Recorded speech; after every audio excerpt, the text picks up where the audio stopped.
Shalom Bapak Ibu. Shalom. Mari kita bersama-sama menyiapkan hati kita untuk mendengarkan firman Tuhan. Kita akan belajar tentang Abraham. Kalau 3 minggu yang lalu berturut-turut kita belajar tentang Daud, kita belajar tentang Yusuf dan Daniel. Sore ini kita belajar tentang kehidupan Abraham. Berkali-kali saya tekankan bahwa sejarah cerita di dalam Alkitab bukan hanya ditulis untuk berisi cerita saja. Tetapi semua yang ditulis di dalam Alkitab yang juga melibatkan para tokohnya, ditulis untuk kita mengerti bahwa Tuhan punya rencana. Sudah dikasih Tuhan, mari kita mulai belajar dari Kejadian pasal yang ke-12. Ayat yang pertama dan seterusnya. Nanti kita akan belajar sampai dengan Kejadian pasal 21. Ini adalah satu ayat tentang permulaan nenek moyang kita yang disebut sebagai Abraham.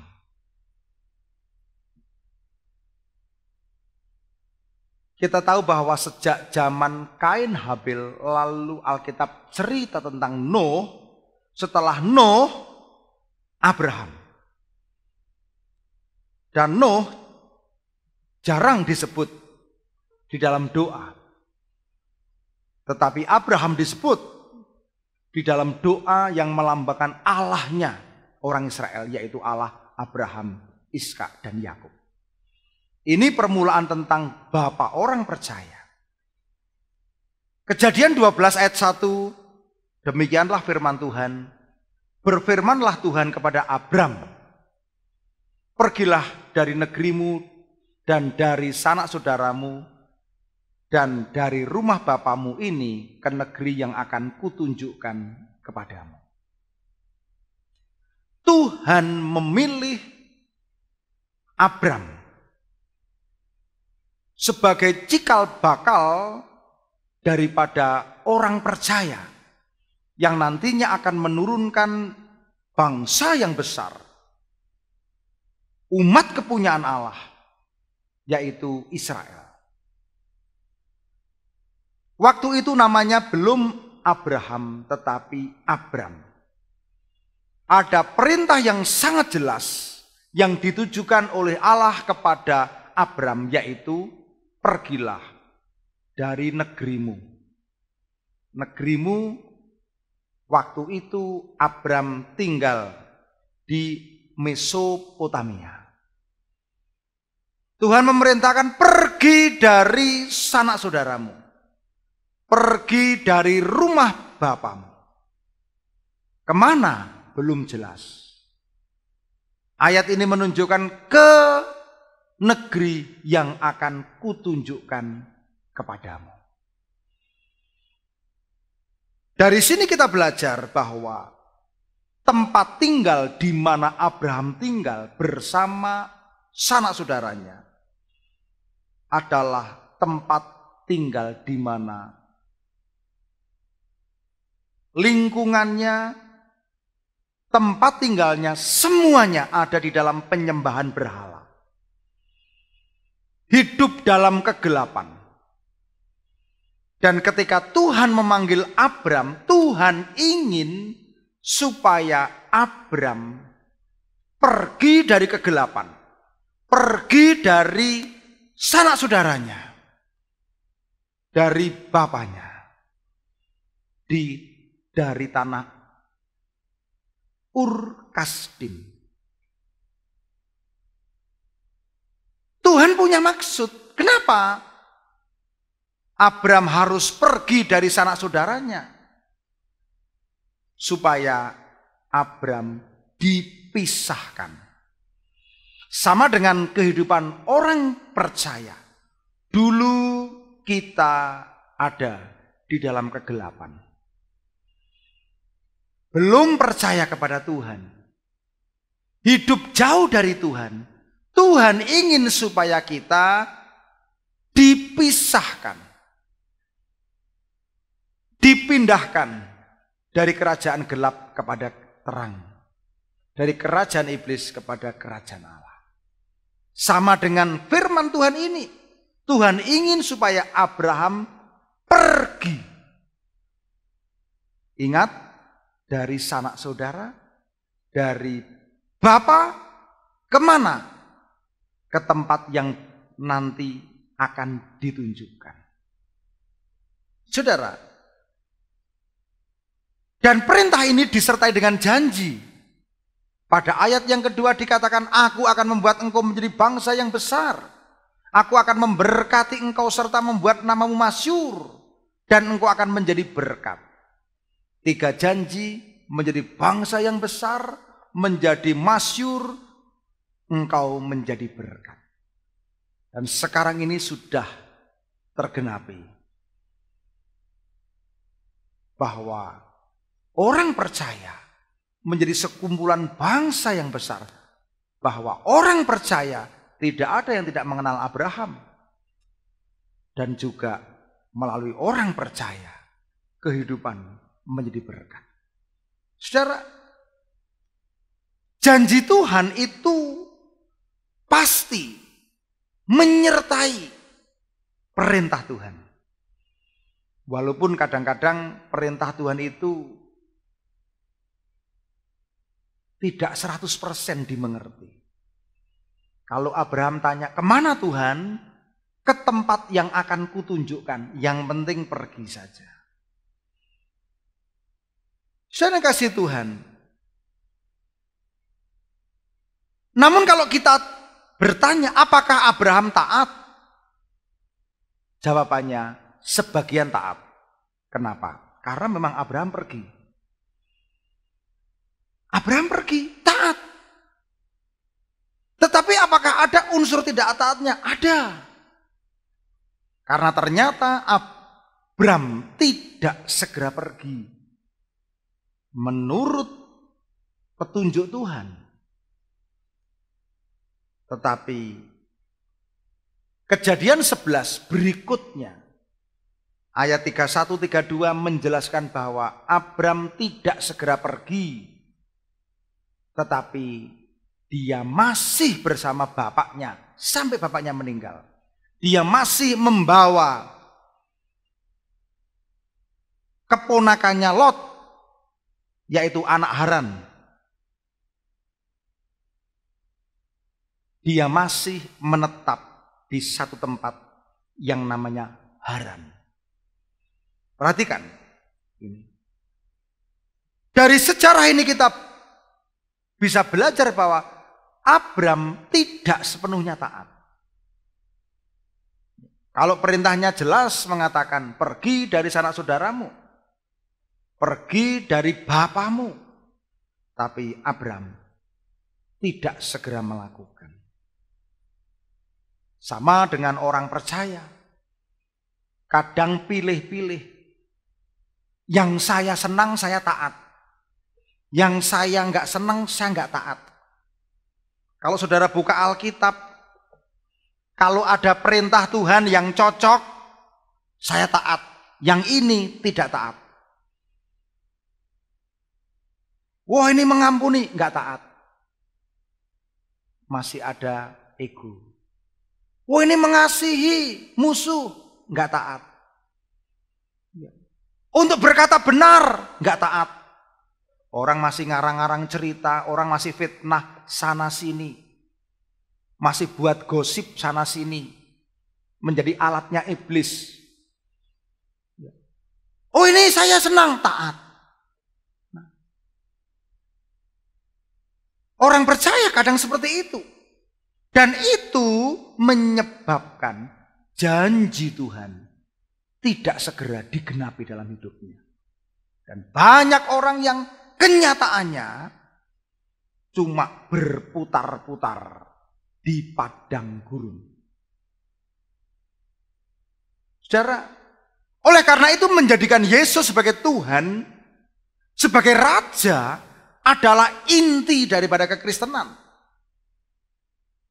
Khotbah tentang tahun baru yaitu tinggal dalam Kristus adalah satu keharusan. Rata-rata pengkhotbah menceritakan Abraham taat, bapak orang percaya. Ya memang benar nantinya, tapi mulainya Abraham juga mengalami kegagalan dan kegagalan. Nanti kita bisa melihat. Saya dikasih Tuhan. Oleh karena itu, di dalam perjalanan berikutnya, di dalam pasal 13 ayat 1, Alkitab menjelaskan kepada kita, Abram mulai lagi dari Haran ke tanah yang namanya tanah Negeb bersama istrinya, segala keponakannya, dan perhatikan, Lot masih bersama dia. Perhatikan, padahal perintahnya pergi dari sana saudaramu, kenyataannya masih. Mungkin ini karena perasaan sayang dengan keponakannya. Tapi yang terjadi apa? Ini juga yang menyebabkan Tuhan belum memperbarui janjinya. Memang ketika Abram tinggal bersama Lot, Tuhan masih memberkati. Abram semakin kaya, ternaknya semakin banyak. Demikian juga keponakannya Lot, semakin banyak ternaknya. Namun kalau kita periksa di dalam Kejadian pasal 13 ayat yang ke-6, Alkitab menjelaskan tanah yang ditempati di Negeb itu enggak begitu luas. Tidak semuanya tumbuh rumput. Dengan ternak yang semakin banyak ini, kadang terjadi rebutan, perkelahian antara gembalanya Abram, pegawainya Abram, dan juga pegawainya Lot. Nah, akhirnya ayat 7 kita bisa melihat, karena sering terjadi perkelahian antara para gembala Abram dan para gembala Lot, maka Abram sebagai yang lebih tua, dia menemui Lot mengatakan, jangan kiranya ada perkelahian di antara saya dan kamu. Antara gembalamu dengan gembalaku, pegawaimu dengan pegawaiku. Karena kita ini kerabat. Nah, baru kemudian, saudara lihat ayat yang ke-9. Ini ayat kunci. Kunci apa? Kunci di mana Abram membuat sebuah keputusan yang sesuai dengan firman Tuhan. Dia berkata apa? Ayat 9 mengatakan, baiklah, pisahkan dirimu daripadaku. Tadi kan perintahnya, pergilah dari sana saudaramu. Bapaknya udah mati di Haran. Lot masih ikut. Sekarang Abram membuat keputusan, pisahkan. Kalau saudara lihat di dalam ayat ini dikatakan, jika engkau ke kiri, maka aku ke kanan. Jika engkau ke kanan, maka aku ke kiri. Tapi ini tidak pakai daster dan maca Quran, saudara. Ini satu pilihan. Nek kowe ngiwa aku nengen. Nek kowe nengen aku ngiwa. Pilihan. Nah, ini sebuah keputusan penting. Pentingnya apa?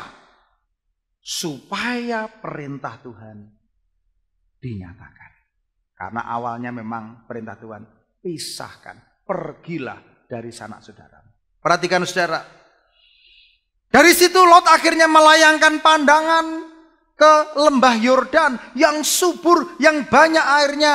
Dan Lot ngomong, aku pilih ke lembah Yordan. Silahkan. Mereka berpisah. Saudara tahu, Lot ini memilih yang kelihatannya di mata bagus. Tapi dari sisi rohani belum tentu yang di mata bagus itu yang baik di hadapan Tuhan. Karena Alkitab mencatat pada ayat 13, adapun orang Sodom jahat dan berdosa terhadap Tuhan. Kenapa Sodom? Karena lembah Yordan yang dipilih Lot itu dekat dengan Sodom. Saudara, lalu apa yang terjadi? Terjadi setelah betul-betul Abram berpisah dengan Lot. Barulah Tuhan menyingkapkan, memperbarui perjanjiannya. Saudara, kita lihat di dalam Fatsal 13 ayat 14. Mari saudara baca bersama-sama. 2, 3.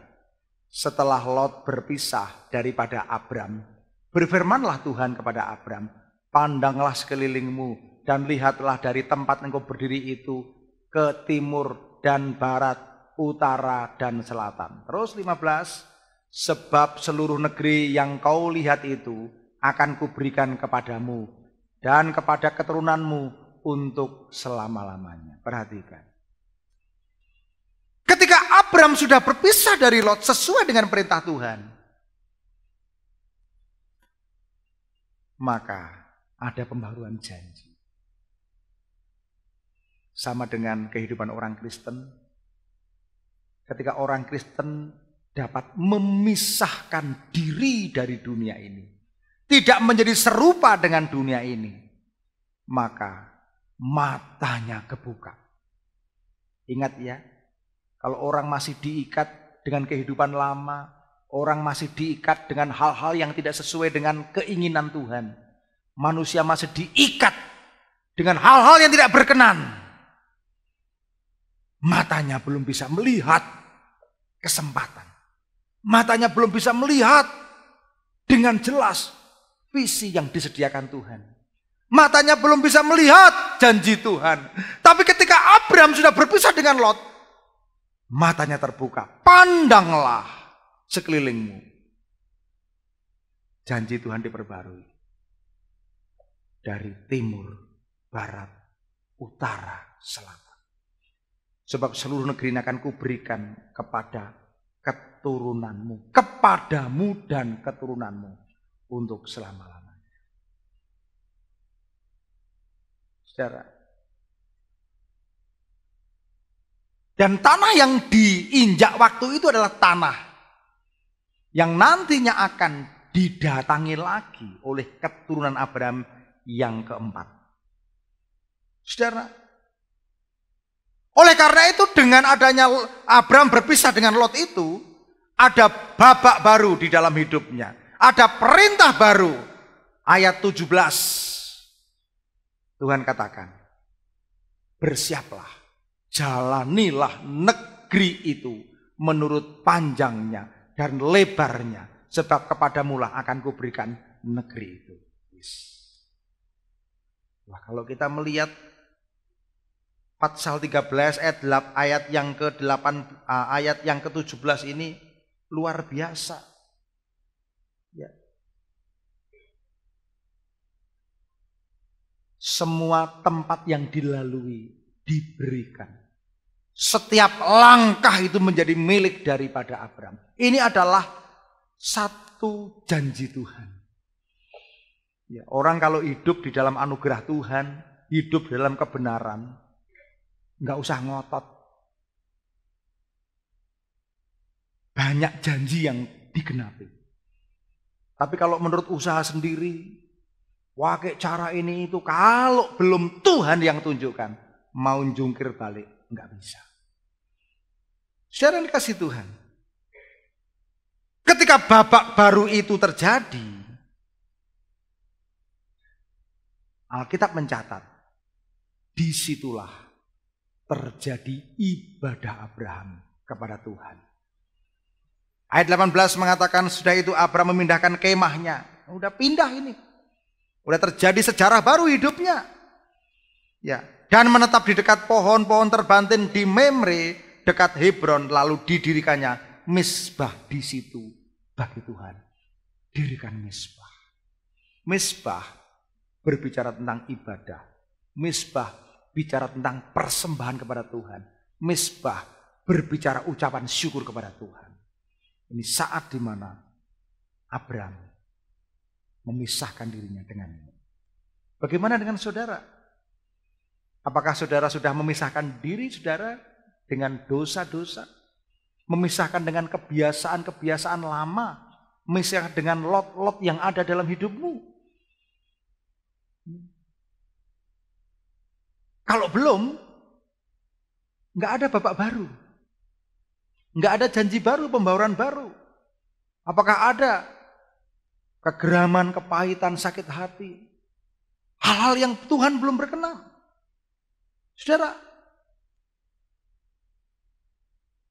babak baru diceritakan Lot yang tadi milih lembah Yordan yang dekat dengan orang-orang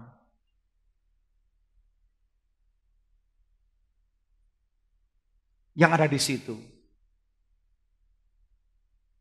Terjadilah peperangan 4 raja melawan 5 raja.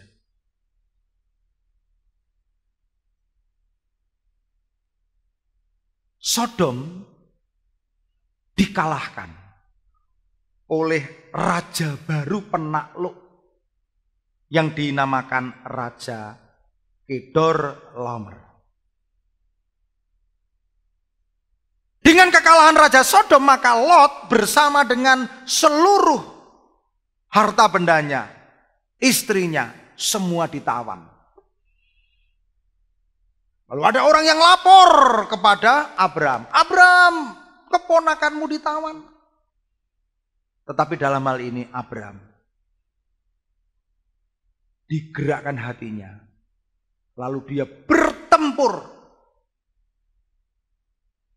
Mengalahkan Raja Kedorlaomer.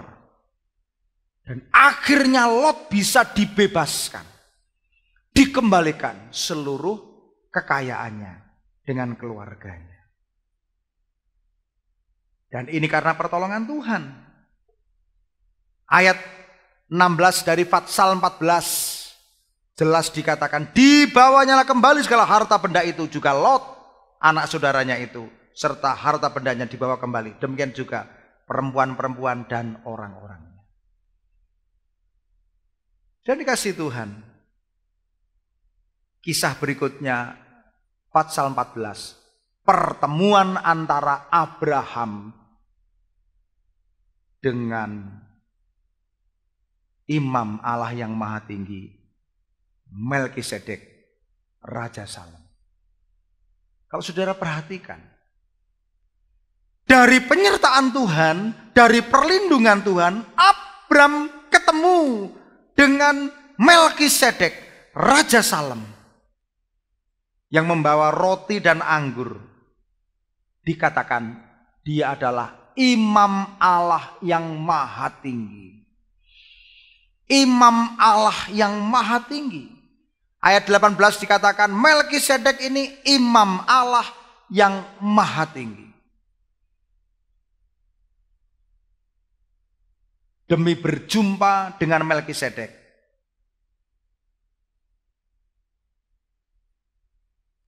maka memberkati Abraham. Dikatakan, diberkati kiranya Abraham oleh Allah yang Maha Tinggi, pencipta langit dan bumi. Dan terpujilah Allah yang Maha Tinggi yang telah menyerahkan musuhmu ke tanganmu. Ini sejarah. Lalu Abraham memberikan 1/10 dari semuanya. Saudara, ini adalah satu ayat yang sungguh indah, di mana kemenangan yang dikerjakan oleh Abraham diakui bukan karena pertolongan, kekuatan diri sendiri, pertolongan orang lain, tapi oleh karena Tuhan. Makanya Abraham memberikan 1/10 kepada Melkisedek. Saudara, dari ayat ini kita bisa belajar bahwa Abraham memberikan persepuluhan itu sebagai pengakuan bahwa semua itu karena Tuhan. Kalau kita lihat nanti pengajaran tentang persepuluhan di situ, saudara bisa mengatakan bahwa itu adalah satu pengajaran yang sangat penting bagi orang percaya. Saya jarang mengajarkan ini karena saya menganggap jemaat ini sudah dewasa, sudah mengerti. Jika saudara mengakui bahwa semua pertolongan hidupmu, semua usahamu itu bisa berhasil oleh karena Tuhan, buktinya apa? Saudara memberikan untuk Tuhan. Makanya di dalam Maleakhi dikatakan, bawalah persembahan persepuluh ke dalam rumah perbendaharaan Tuhan. Ujilah aku. Dan dikasih Tuhan. Dari sini kita bisa melihat, dari pasal 15 berikutnya, babak baru itu menjadikan Tuhan semakin dekat dengan penggenapan janji kepada Abraham. Ingat, pasal 15 berisi percakapan antara Abraham dengan Tuhan. Percakapan tentang, Tuhan bagaimana ya Allahku? Nanti bagaimana semua kekayaanku akan jatuh ke tangan Eliezer ponakanku karena aku tidak punya anak. Enggak. Semua kekayaanmu akan kuberikan bukan kepada keponakanmu, tetapi kepada keturunanmu, anak kandungmu. Janji Tuhan diperbarui. Tapi kita bisa melihat Abraham mengalami kegagalan. Singkat cerita, dia menghampiri Hagar. Saudara,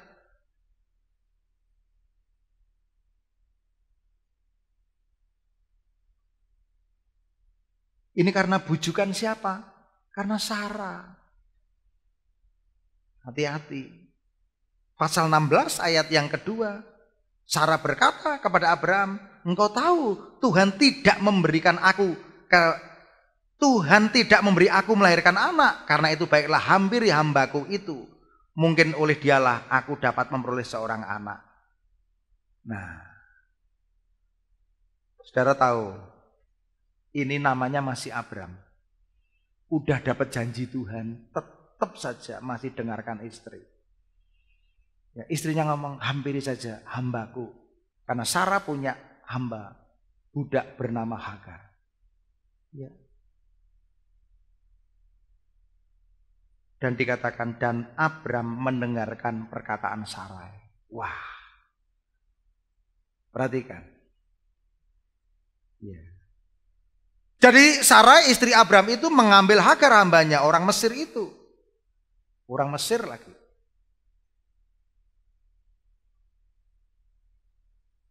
Abraham menghampiri Hagar, mengandunglah perempuan itu.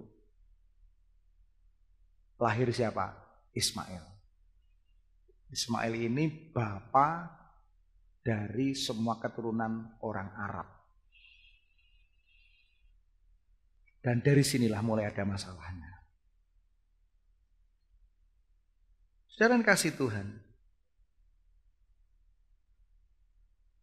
Babak baru berikutnya bagaimana? Ketika Abraham berumur 99 tahun. Maka Tuhan menampakkan diri kepada Abraham di dalam pasal 17 ayat 1. Akulah Allah yang Maha Kuasa, hiduplah di hadapanku dengan tidak bercela. Nah, di sini Abraham ditegur oleh Tuhan. Kenapa? Karena ketika Abraham menghampiri Hagar, lahir Ismail. Waduh, Sarah mulai sensi. Saudara tahu. Kenapa? Karena Hagar udah mulai ada di atas angin. Loh, ini Tuan Abraham punya anak dari saya. Waduh, Sarai mulai sensi, saudara, kalau baca dalam pasal yang ke-16, lalu diusir Hagar dan Ismail. Walaupun bukan di dalam perjanjian Tuhan, tetapi tetap Ismail ditolong oleh malaikat. Dan jelas bahwa Ismail itu bukan keturunan yang dikehendaki Tuhan karena lahir dari Hagar, dari budaknya Sarah. Ceritanya ada, tapi tidak cukup kalau saya ceritakan semuanya. Yang jelas berikutnya, Tuhan menegur, hiduplah di hadapanku dengan tidak bercela. Siapa di rantau saudara-saudara yang pernah mengalami kehidupan yang tidak menuruti perintah Tuhan lalu dapat teguran? Ya senang ya kalau ditegur itu ya. Ditegur itu senang karena apa? Berarti diperhatikan. Ditegur masih didengarkan dan dilakukan, itu hebat. Abram benar-benar memperbarui komitmennya kepada Tuhan.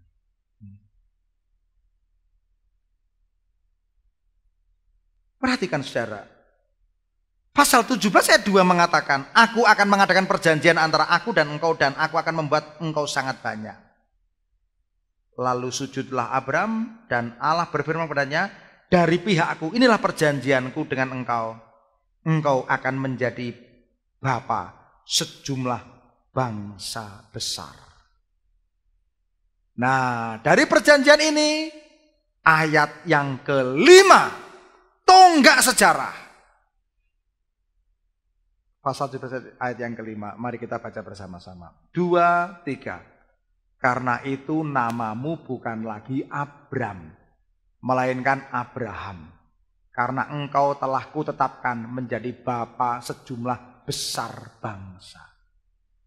Nama Abraham berarti bapak bagi banyak bangsa. Nama Abraham berarti Abraham menjadi bapak bagi banyak bangsa. Dari perjanjian itu diteguhkan dengan perjanjian sunat. Disunat. Lalu di mana kegenapannya? Pasal 18. Di dalam pasal 18 lanjut ceritanya, Sarai sudah tua, sudah mati haid. Abraham 99 tahun. Dikatakan sudah layu, sudah loyo. Kalau yang wanita sudah mati haid, yang pria sudah layu. Secara akal bagaimana mungkin Abraham, bagaimana mungkin Sarai punya anak? Enggak mungkin. Sampai Sarai ngomong, akan birahikah aku? Udah enggak birahi. Udah menopause. Bagaimana mungkin? Perhatikan. Hidup bersama Tuhan. Perhatikan. Hidup bersama Tuhan. Itu kalau masih bisa dilogika itu bukan mujizat.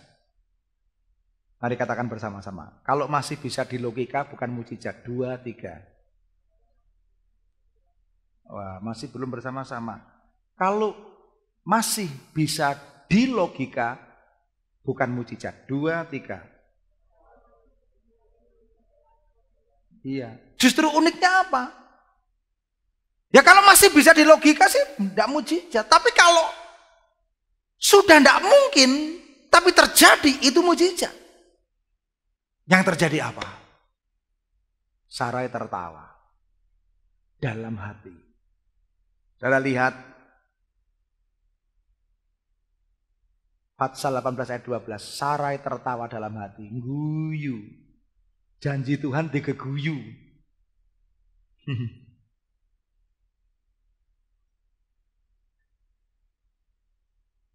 Lalu berfirman Tuhan kepada Abraham, mengapakah Sarah tertawa dan berkata, sungguhkah aku akan melahirkan anak sedangkan aku sudah tua?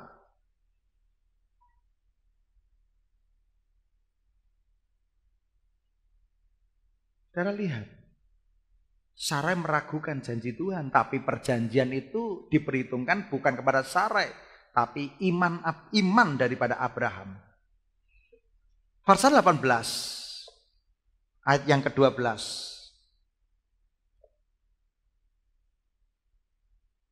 Mengapakah Sarah tertawa dan berkata, sungguhkah aku akan melahirkan anak sedangkan aku sudah tua? Ayat 14, perhatikan. Adakah sesuatu apapun yang mustahil untuk Tuhan? Ini mestinya jadi ayat emas itu setiap tahun ini. Mestinya ya, bagus sih. Pada waktu yang ditetapkan itu, tahun depan aku akan kembali mendapatkan engkau. Pada waktu itulah Sarah mempunyai seorang anak laki-laki. Walaupun ketika ditegur Tuhan, Sarai berkata, aku tidak tertawa. Tuhan berkata, memang kau tidak tertawa. Tidak tertawa, mulutnya tidak tertawa, tapi tertawa dalam hati. Makanya hati-hati. Jangan saudara punya kebiasaan maidu firman Tuhan. Ya. Ayo ceplek kanan kiri. Jangan suka maidu firman Tuhan. Ya. Amin. Ya.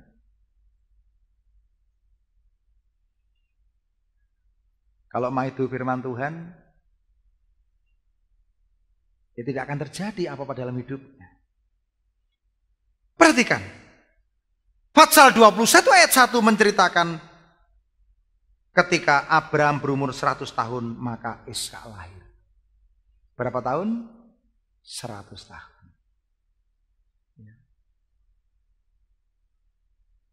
Penggenapannya, maka mengandunglah Sarai lalu melahirkan seorang anak laki-laki bagi Abraham pada masa tuanya, pada waktu yang telah ditetapkan sesuai dengan firman Tuhan Allah kepadanya. Abraham menamai anaknya yang barulah itu Ishak, yang dilahirkan Sarah baginya. Wah, tergenapi. Ya, saudara, banyak dari kita yang seringkali melihat, wah ini sudah digenapi. Janji Tuhan sudah digenapi. Padahal ini merupakan baru babak awal daripada kehidupan Abraham. Tidak berhenti sampai situ. Kepercayaan Abraham diuji.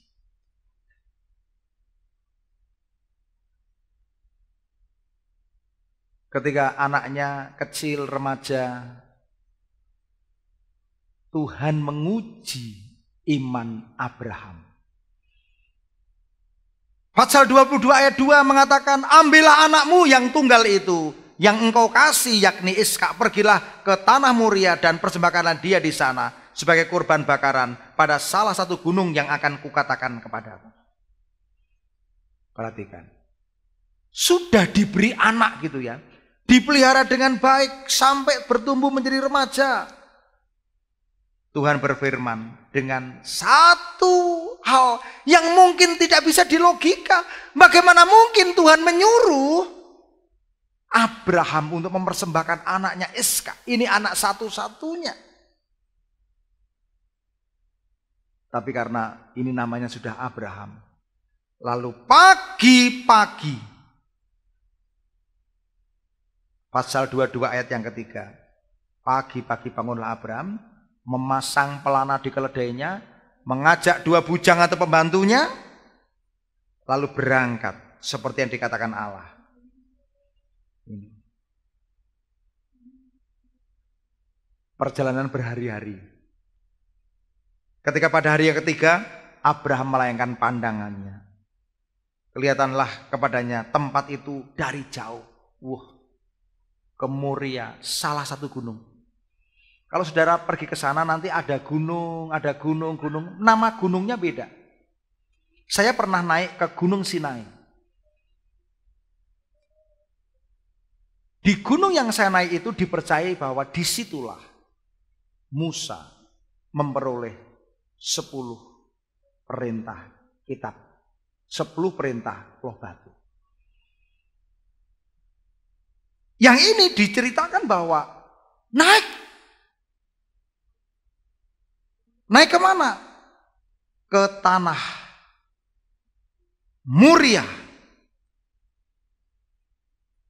Lalu sudah ketika perjalanan 3 hari, 2 pembantunya, udah kamu tinggal di sini ya, kamu nunggu. Mereka jalan berdua. Lalu kalau kita lihat, si bujangnya diomongi, tinggallah kamu di sini ya. Aku beserta anak ini akan pergi ke sana, kami akan sembahyang. Sesudah itu, kami akan kembali. Perhatikan. Wah, ini iman yang luar biasa loh. Dia ngomong, kami akan kembali. Abram punya ketetapan, kami itu berarti apa? Saya dan anakku akan kembali. Padahal perintahnya jelas, persembahkan anakmu. Tapi dari ngomongnya kepada bujang, dia ngomong, kamu di sini, saya akan naik sembahyang, tinggallah di sini, kami akan kembali. Wah, ini yang tadi pagi tidak saya bahas. Dari sini kita melihat. Lalu Abraham mengambil kayu bakaran, memikulkan ke atas bau Iska anaknya. Sedang di tangannya dibawa api dan pisau. Jadi kalau difilmkan ini, Abraham bawa pisau, bawa api, udah tua. Yang manggul kayu siapa? Anaknya. Mereka naik berdua. Pas naik, anaknya ngomong, Papa, kalau kita mau beribadah, sembahyang, mempersembahkan kurban, kayunya udah ada, Pak. Apinya udah ada. Nah, dombanya mana? Wah. Waduh. Saudara lihat di dalam ayat yang ke-7 terjadi dialog yang sangat menyesakkan dada. Di mana domba untuk kurban bakaran itu? Lagi-lagi di sini Abraham menjawab dengan tepat. Allah yang akan menyediakan anak domba untuk kurban bakaran baginya anakku. Demikianlah keduanya berjalan. Walaupun hatinya hancur. Antara taat dan bingung, tidak mengerti. Ya. Saudara pernah nggak ngalami? Antara taat, tapi bingung. Tapi ya tidak mengerti rencana Tuhan. Kalau saudara benar-benar orang yang bergantung pada Tuhan, pasti sering ngalami hal seperti ini. Antara taat, bingung, tidak ngerti. Abraham ketika dengan anaknya juga jalan semakin dekat.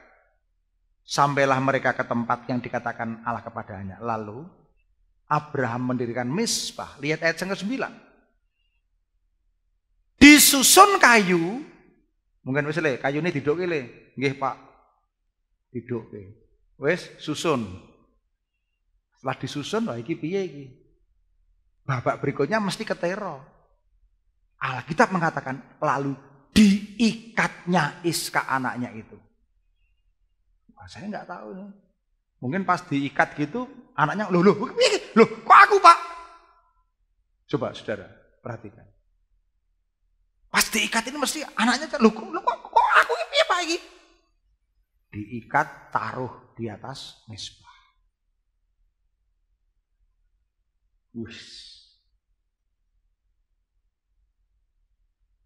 Ayat 10 diceritakan, sudah itu Abraham mengulurkan tangannya, mengambil pisau untuk nyembelih anaknya, lagi diulurkan. Berserulah malaikat Tuhan dari langit, Abraham, Abraham. Ya Tuhan, sautnya. Jangan bunuh anak itu, jangan kau apa-apakan dia. Sebab telah ku ketahui sekarang bahwa engkau takut akan Allah dan engkau tidak segan-segan untuk menyerahkan anakmu yang tunggal kepadamu. Dari situ Tuhan menguji iman Abraham. Ayat berikutnya, ayat yang ke-13. Lalu Abraham menoleh melihat seekor domba jantan di belakang. Tanduknya tersangkut di semak belukar. Ada yang tanya, lupa, kok memang ujuk-ujuk ada domba? Udah biasa saudara. Di gunung-gunung, di tanah itu sudah biasa. Domba liar itu banyak. Dan ada domba jantan, tanduknya tersangkut. Wah. Lalu Abram memakai domba itu. Iskak diturunkan dari kayu. Domba disembelih. Dan tempat itu dinamai Tuhan menyediakan. Sebab sampai sekarang dikatakan orang di atas gunung, Tuhan akan sediakan Jehovah Jireh. Amin. Amin. Nah, saudara, ini satu pergumulan iman. Saudara enak ya dengan saya ya, dengarkan cerita gitu kan. Tapi coba ngelakoni dewi gitu saudara. Nggak enak. Kenapa? Iman kadang-kadang juga mesti harus dibuktikan dengan cara diuji. Dengan diuji naik kelas. Ya, kalau saudara jadi orang percaya mesti ngalami naik kelas, next level. Ya, kalau imannya hanya begitu-begitu terus, kita tidak akan bisa menuju kepada penggenapan janji Tuhan.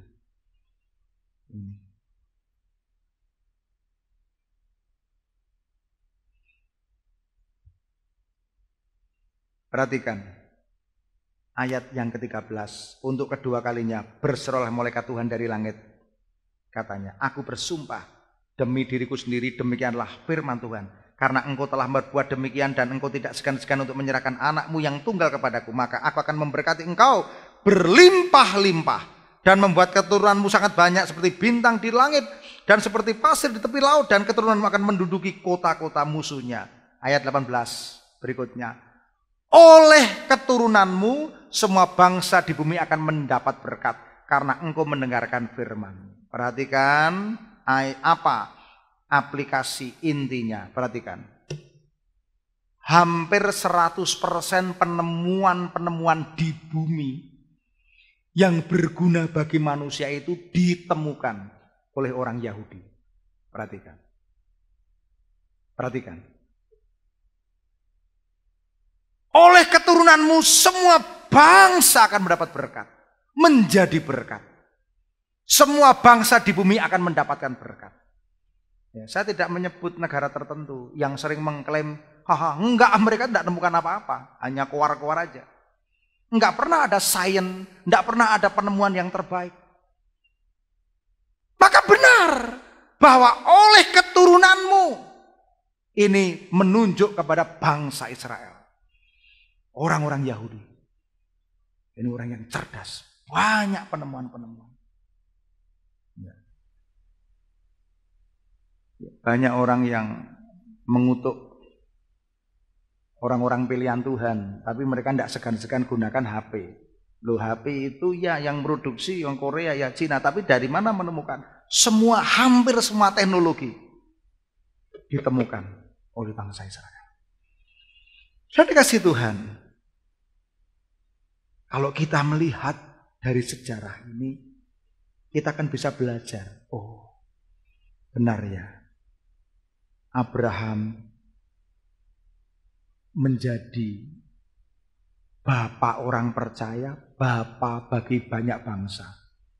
Juga melalui beberapa kegagalan, ketidaktaatan yang diizinkan Tuhan. Saudara, bagaimana dengan kita? Saya rindu hari ini kita mengerti, Tuhan,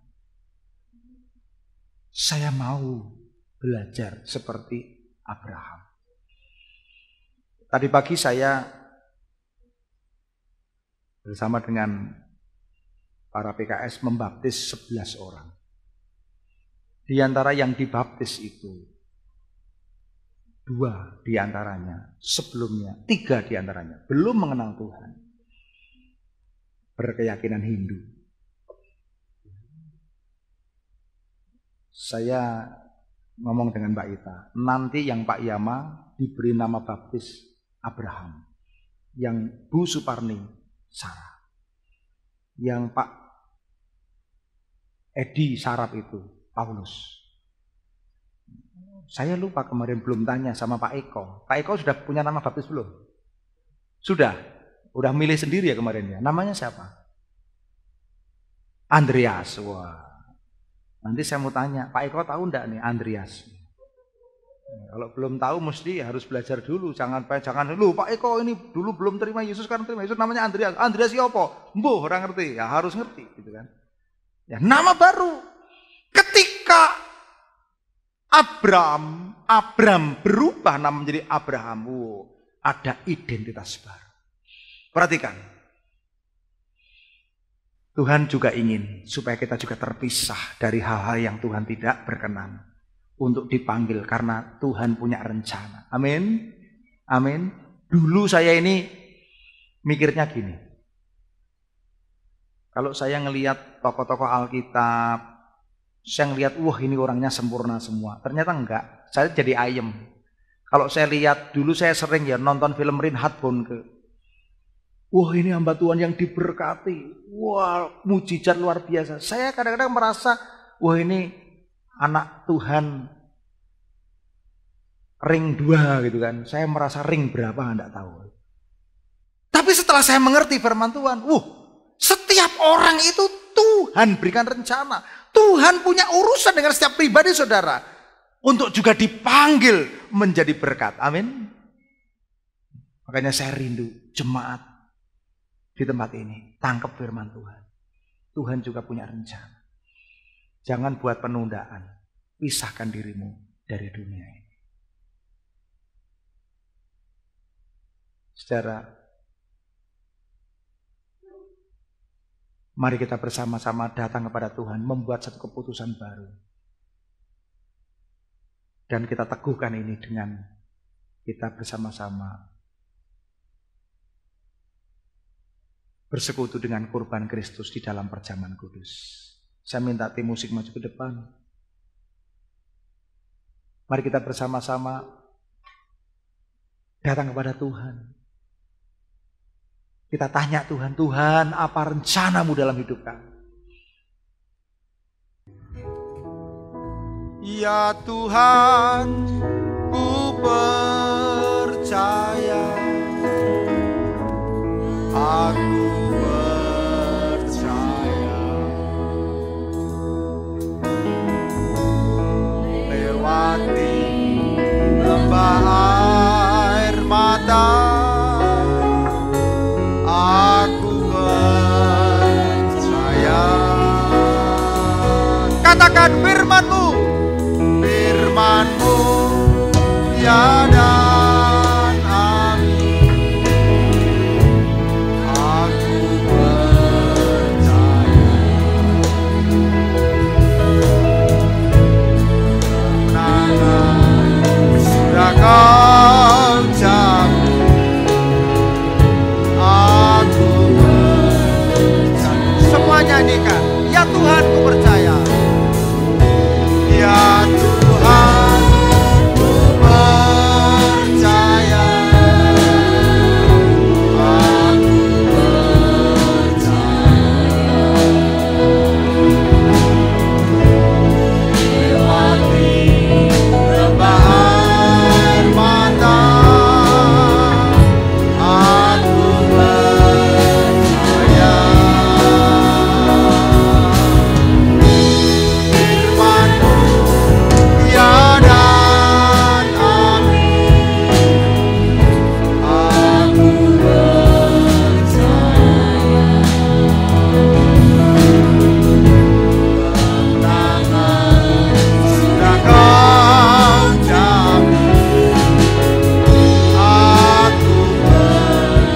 Kemenangan sudah Kau jamin.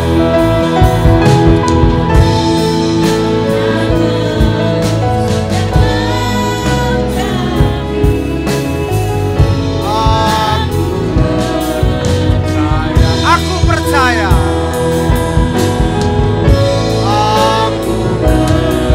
Katakan aku percaya.